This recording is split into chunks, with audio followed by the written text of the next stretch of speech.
Good morning. At 9:43 a.m. this morning, a 7.6 magnitude earthquake has struck the eastern seaboard of the Philippines, specifically in the areas of Davao Oriental, eastern part of Davao Oriental. It's an offshore earthquake, 7.6 po.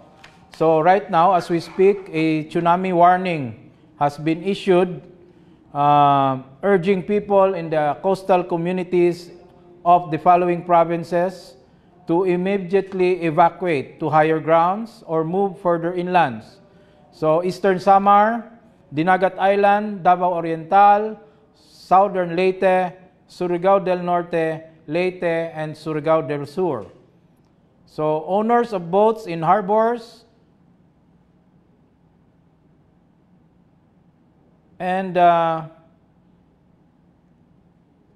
those in the coastal areas of those above-mentioned provinces should secure their boats and move away from the waterfront. Boats already at sea during this period should stay offshore in deep waters until further notice.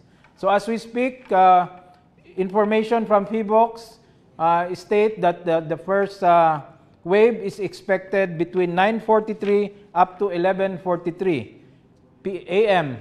So we urge everybody to cooperate and execute evacuation procedures. So these are the initial information that we get. We urge these coastal communities to be on alert and immediately evacuate to higher grounds until further notice.